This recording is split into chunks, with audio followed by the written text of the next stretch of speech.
Você está prestes a entender o livro do Apocalipse. A revelação de Jesus Cristo ao seu servo João. O livro do Apocalipse. Revelação de Jesus Cristo. O vocábulo português revelar, derivado do latim revelare, é geralmente a tradução do termo hebraico ganlo e do termo grego apocalypton, substantivo, apocalipsis, que corresponde a ganlo na Septuaginta e no Novo Testamento.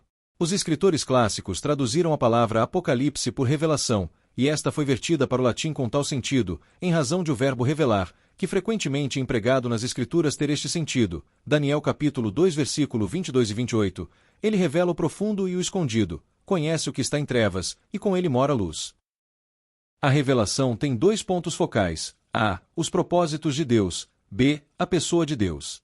A. Por um lado, Deus informa os homens a respeito de si mesmo. Quem é Ele, o que tem feito, o que está fazendo, o que fará e o que requer que os homens façam. Assim é que o Senhor tomou Noé, Abraão e Moisés, aceitando-se em relação de confiança, informando-os sobre o que havia planejado e qual era a participação dos mesmos nesse plano. Gênesis capítulo 6 versículos 13 ao 21, capítulo 12 versículo 1 ao 3, capítulo 15 versículo 13 ao 21, Êxodo capítulo 3 versículo 7 ao 22. Semelhantemente, o Deus Todo-Poderoso declarou a Israel as leis e promessas de sua aliança. Êxodo capítulo 20 a 23, Deuteronômio capítulo 4 versículo 13 ao 49, Salmos número 78 verso 5, número 147 verso 19. Ele desvendou seus propósitos aos profetas, seus servos. Amós capítulo 3 versículo 7. Cristo disse aos discípulos durante seu ministério terreno: tudo quanto ouvi de meu Pai vos tenho feito conhecer. João capítulo 15 versículo 15 parte B.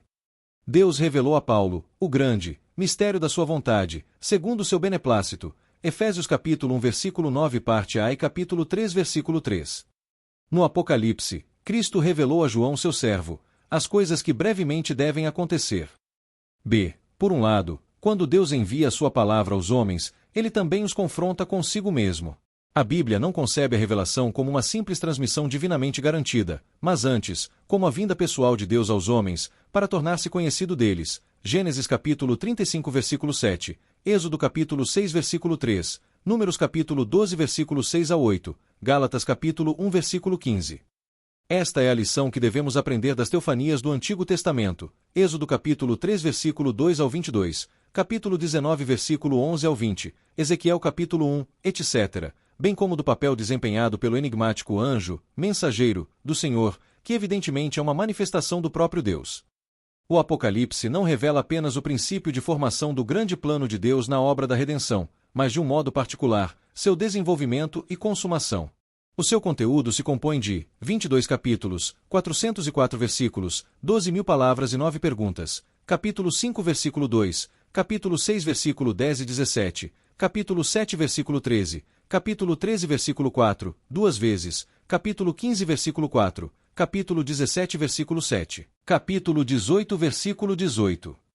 A Bíblia divide a raça humana em três partes, quer dizer, os judeus, os gentios e a igreja. Primeira carta aos Coríntios capítulo 10 versículo 32, e contém uma mensagem para cada uma das três. O Antigo Testamento trata das duas primeiras divisões. Por exemplo, o livro de Daniel trata dos judeus e dos domínios gentílicos, sem mencionar a igreja graficamente. O Novo dá mensagem para a igreja, e Paulo, especialmente, em todas as suas epístolas trata dela, enquanto que temos a palavra final de Deus para judeus, gentios e a igreja, no Apocalipse. Encontramos a igreja no princípio do livro, Israel no meio, e as nações gentílicas no fim. O livro é composto ao redor do simbolismo do número 7. As 7 cartas para as 7 igrejas da Ásia Menor, hoje, atual porção da Turquia Asiática, capítulos 1 a 3. 7 selos num livro que se encontra na mão direita de Deus, capítulo 5. 7 trombetas que anunciarão estranhos castigos, capítulos 8 a 11. 7 castiçais de ouro nas mãos de Jesus, capítulo 1. 7 anjos, agentes humanos, capítulo 1 versículo 20 a seguir. 7 anjos, agentes divinos, capítulos 8 a 16. Um cordeiro com 7 pontas e 7 olhos, capítulos 1 versículo 4 e capítulo 4 versículo 5. 7 trovões, capítulo 10 versículo 3. Há também referência de um grande dragão vermelho com 7 cabeças e 7 diademas, capítulo 12 versículo 3. A besta semelhante ao leopardo tinha 7 cabeças, capítulo 13. No capítulo 17 do livro em foco, é-nos dito que ela tem 7 cabeças. Há também 7 montes e 7 reis, capítulo 17, versículo 9 e 10. Para os remidos do Senhor, há também 7 bem-aventuranças, capítulo 1, versículo 3, capítulo 14, versículo 13, capítulo 16, versículo 15, capítulo 19, versículo 9, capítulo 20, versículo 6, capítulo 22, versículo 7 e 14. Na metade final da 70ª semana profética de Daniel, capítulo 9, versículo 27, entra em ação 7 personagens principais. A mulher. Apocalipse capítulo 12, versículo 1 ao 2. B. O dragão. Apocalipse capítulo 12, versículo 3 ao 4. C. O menino. Apocalipse capítulo 12, versículo 5 ao 6. D. Miguel, o arcanjo. Apocalipse capítulo 12, versículo 7 ao 16. E. A descendência da mulher. Apocalipse capítulo 12, versículo 17. F. A besta saindo do mar. Apocalipse capítulo 13, versículo 1 ao 10. G. A besta saída da terra. Apocalipse capítulo 13, versículo 11 ao 18. No capítulo 14, encontramos 7 visões, visões separadas em si e, sem conexão, cada uma completa em si mesma. Versículos 1 ao 5, versículos 6 ao 7, versículos 9 ao 12, versículo 13, versículos 14 ao 16, versículos 17 ao 20. Há também 7 promessas para aquele que vencer, capítulo 2, versículo 7, capítulo 11, versículo 17 e 26, capítulo 3, versículo 5 e 12 e 21. Há 7 cores no arco celeste, capítulos 4 e 10. O 7, declara o Dr. H. Locker, Senhor, provém de uma raiz hebraica que significa ser completo, satisfeito, ter suficiente, e transmite a ideia de perfeição ou totalidade. O papel importante que este número tem no Apocalipse é provado pelo fato de João usá-lo não menos que 50 vezes. O autor desta grande obra é o próprio Deus. É esta, diz H. H. Halley, a primeira declaração do livro. Do ponto de vista humano, é atribuído a João, o filho de Zebedeu, Lucas capítulo 5, versículo 10, Apocalipse capítulo 1, versículos 1, 4 e 9, capítulo 22, versículo 8. A autoria do Apocalipse à pessoa de João é comprovada tanto pelas provas externas como internas. A. Provas externas. Segundo tradição bem estabelecida, desde a época dos países apostólicos, e no julgamento da grande maioria dos primitivos cristãos, o apóstolo João, aquele que esteve reclinado sobre o peito do Senhor, João capítulo 21, versículo 20, foi o escritor do Apocalipse. Outro testemunho direto a favor do apóstolo João como autor do Apocalipse nos vem de Irineu, que morreu em Lyon, na França, perto do ano 190 de nossa era. Ele nasceu e se criou na Ásia Menor, na esfera das 7 igrejas. Foi discípulo de Policarpo, que foi bispo de uma das 7 igrejas, a de Esmirna. Dentre outros do passado, Clemente, de Alexandria, Tertuliano, de Cartago, Orígenes, de Alexandria, 223 d.C. Hipólito, de Roma, 140 d.C. Outros que vieram depois, conclamaram a mesma coisa: Basílio, o Grande, Atanásio, Ambrósio, Cipriano, Agostinho e Jerônimo. Teófilo, bispo de Antioquia, Síria Ocidental, na última metade do século II d.C., cita o Apocalipse como sendo obra do apóstolo João, o último sobrevivente dos companheiros de Jesus. B. Provas internas. O próprio autor diz que seu nome é João, descreve-se como servo de Deus, capítulo 1, versículo 1, e como um dos profetas, capítulo 22, versículo 9. Com exceção de primeira carta aos Coríntios, Apocalipse é citado com o nome do autor antes de qualquer outro livro do Novo Testamento. Em seu Evangelho e Epístolas, João escreve na terceira pessoa, mas no Apocalipse, menciona seu nome 5 vezes na primeira pessoa, capítulo 1, versículos 1, 4 e 9, capítulo 21, versículo 2, capítulo 22, versículo 8. A nossa solene convicção é de que João o escreveu. Houve trovão quando Deus escreveu as primeiras palavras da Bíblia. Êxodo capítulo 19, versículo 16 e capítulo 30, versículo 18. Assim, suas últimas palavras só podiam ser escritas por João, o filho do trovão. São Marcos capítulo 3, versículo 17 e Apocalipse capítulo 22, versículo 18.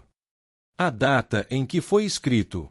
Irineu e Eusébio afirmam categoricamente que o Apocalipse foi escrito no tempo de Domiciano. Ver Eusébio, História Eclesiástica 3, 18,13 e Irineu, confronte com Aer. V. 30.3.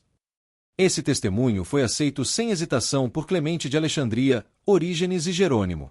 A data fixada por esta escola de interpretação é o ano 96 d.C. Nesta possível data, Domiciano decretou o culto ao imperador, fazendo disso uma prova de lealdade ao império. Os cristãos, provavelmente, se recusaram a adorar o imperador como se fosse um deus. E as consequências foram desastrosas para os santos naqueles dias. Este imperador desalmado deportara também a João para a ilha de Patmos por causa da palavra de Deus, e pelo testemunho de Jesus Cristo. Capítulo 1, versículo 1.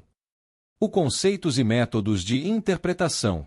O Apocalipse tem sofrido vários pontos de vista de interpretações, tanto no passado como no presente, sendo, porém, 5 defendidos com mais veemência. A. O ponto de vista preterista. Do passado. Este método é praticamente oposto ao método futurístico. Os futuristas afirmam que nada do livro, com exceção dos capítulos 1, 2 e 3, se cumpriu ainda. Os preteristas, no sentido restrito do termo, afirmam que todo o livro foi já cumprido nos dias do Império Romano, no primeiro século da nossa era, embora, talvez haja acontecimentos relacionados ao segundo século. A palavra preter é um prefixo do latim praeter, que significa passado ou além de. O derivado preterista aqui empregado significa aquele que encara o passado cumprimento do Apocalipse. Pieters acha que há 2 grupos de preteristas, os da direita e os da esquerda. B. O ponto de vista histórico. Os intérpretes que assumem essa posição procuram encaixar todos os acontecimentos previstos no Apocalipse em várias épocas da história humana. C. O ponto de vista futurista. O que nós aceitamos em razão de se coadunar com o conteúdo e argumento principal do livro. Esse ponto de vista aceita que os acontecimentos narrados nos capítulos 1 versículos 2 e 3 são de fato históricos e tiveram seu cumprimento nas igrejas existentes naqueles dias, no pequeno continente da Ásia Menor, hoje, atual porção da Turquia asiática. Porém, no que diz respeito aos seus métodos de aplicação, tem servido para as igrejas de todos os tempos. A partir do capítulo 4 o livro é completamente futurista, e terá o devido cumprimento durante o período sombrio da Grande Tribulação, seguido pelo milênio. Depois virá a eternidade. D. O ponto de vista simbólico. Ou místico.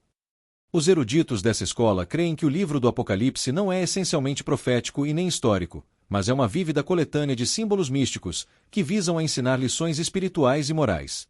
São os idealistas que, somente veem no livro apresentações simbólicas do conflito entre o bem e o mal, e da vitória final do bem.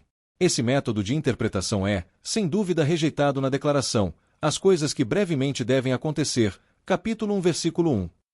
Se gostou deste conteúdo, nos ajude com comentários, curtida e compartilhamento. Se inscreva no canal. Acione o sino para receber notificação quando postarmos novos conteúdos. Muito obrigado por assistir até o final. Deus continue te abençoando.